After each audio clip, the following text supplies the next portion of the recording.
En l'an 2000 après Jésus-Christ, de nombreux Gaulois continuent cette guerre stupide entre la VF et la VO pour les films d'animation et les dessins animés. Tous? Je ne pense pas, non. Dans un petit coin reculé de la Gaule, situé en région Occitanie, il existe encore un courageux jeune homme qui continue à résister à l'envahisseur. À votre avis, si je vous parle du plus grand comédien de doublage français, le padré du doublage français, le plus grand Gaulois de tous les Gaulois, vous me répondez sans doute... Richard Darbois? Vous me répondez sans doute Roger Bancharel, alias Roger Carrel. Honnêtement, si je devais synthétiser en quelques mots, avec mes propres mots, ce que m'évoque ce bonhomme, avec un grand B bien sûr, Roger Carrel est au doublage français ce que Louis de Funès et Coluche étaient à la comédie. Ah, blague! Merde! Et ce n'est point une hyperbole que je fais. Roger Carrel, c'est 1001 voix de rêve, de magie et d'enchantement pour des générations et des générations d'enfants, les petits comme les grands, et les adultes comme les grands-parents. Putain, en plus ça rime. Inutile de vous dire que quand j'ai appris sa mort à l'âge de 93 ans, eh ben ça fait un grand vide pour moi. Pour cette idole de mon enfance, responsable en grande partie de ma passion pour les comédiens de doublage et pour le théâtre, je vous propose cette vidéo dans laquelle j'imite la plupart des grandes voix qu'il a fait et qui nous ont marqués pour des générations et des générations à venir.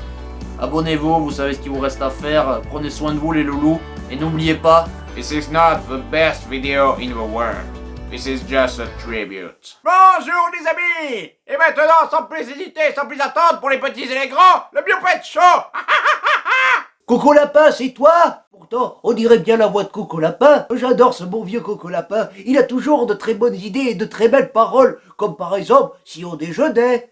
Et serre-toi bien, Woody. Mais t'inquiète pas pour le pain, Coco Lapin. Donne-moi juste un tout petit peu de miel, une petite larmichette de miel.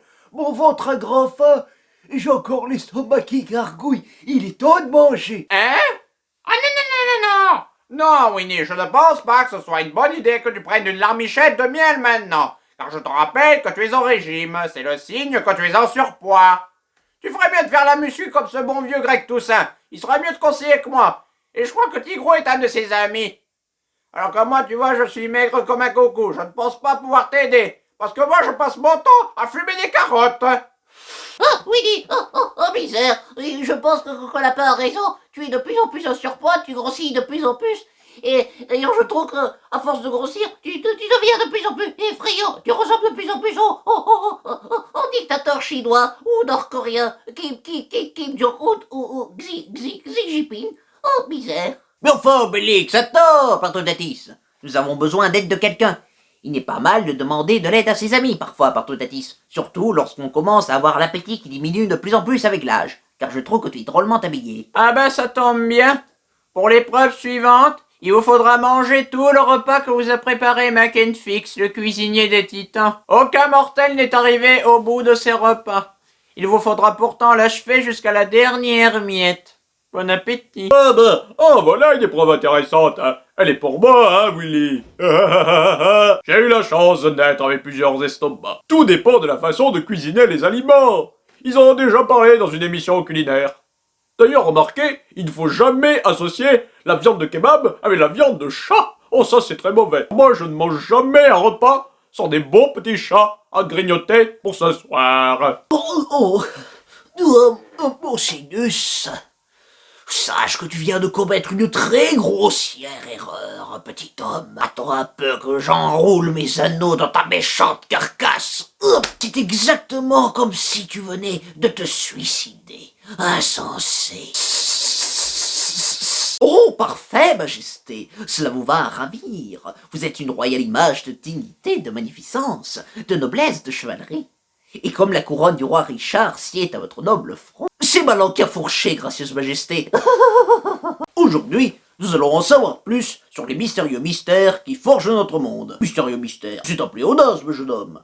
On pourrait dire bien de choses en somme, en variant le ton. Mon cher Pinocchio, je pense qu'il est temps que nous ayons une conversation à cœur ouvert, toi et moi. Assieds-toi. Tu veux devenir un vrai garçon, pas vrai? Et tu as raison. Mais il faut que tu écoutes attentivement. Le monde est plein de tentations. Et si tu as besoin d'aide en cas d'une tentation quelconque, tu n'auras qu'à siffler comme ça.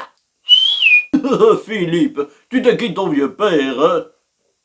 Non. Eh bien, chers amis, il me semble que Hercule Poirot vient justement de résoudre cette enquête. Car c'est vous, monsieur Gérard, qui l'avez tué, vous l'avez étranglé, vous l'avez assassiné, vous l'avez décapité, vous n'avez pas honte. Ça sent rudement bon chez vous. Et d'où vient ce délicat fumet? Eh bien, à vrai dire, je ne veux pas vous déranger, non, mais... mais... il se trouve que par hasard, j'ai justement un biscuit sur moi. Oh, merci, vous permettez? Oh, il n'y a qu'une petite trempe. Délicieux. Mes compliments au chef. Non, R2D2, tu peux toujours autant couiner et biper autant que tu veux, je dirai pas par là. Eh bien c'est simple, tu peux continuer à biper tant que tu veux. Je saurais très bien trouver une autre machine plus compétente que toi. En réalité, c'est élémentaire, mon cher Dawson. Ah, Napoléon, nous avons déjà mordu 6 pneus aujourd'hui. Couru après 4 autos, une bicyclette et une moto. C'est la guerre, Napoléon. On ne peut pas toujours gagner. On en a chier. Miss Bianca, vous devriez serrer davantage votre ceinture. Oh, vite, Miss Bianca, sinon Médusa arrivera avant nous au bayou du diable. Ne te laisse jamais influencer par ces brutes. C'est un peuple de sauvages qui ne sait jamais ce qu'il veut. Notre peuple, Diego, est divisé. Ils te haïront, Diego. Chaque chose que tu feras, que tu penseras, peu importe que ce soit pour la liberté, la famille, la patrie, l'argent, le peuple, ils te haïront, Diego. Ils te jetteront des noms d'oiseaux, des grenades. Aussi, en tant que chef d'État bien avisé, tu te dois de les tenir bien fermement. Sinon, comme ce monde et comme cette grenade, nous allons tous faire boum. Il n'y a rien à faire, car tout le monde est fou ici. Bonjour, ma jolie. Je viens réparer la clôture. Vous n'en croirez pas vos yeux quand ce sera fini. Si je n'étais pas du vrai chocolat, vous n'auriez aucune envie de me dévorer. C'est le roi des morceaux de chocolat. En fait, merci à vous, monsieur Roger Carré, car vous avez illuminé notre enfance. Et merci d'être venu à Springfield, du moins d'être venu dans mon rêve. Vous portez le chocolat blanc à merveille.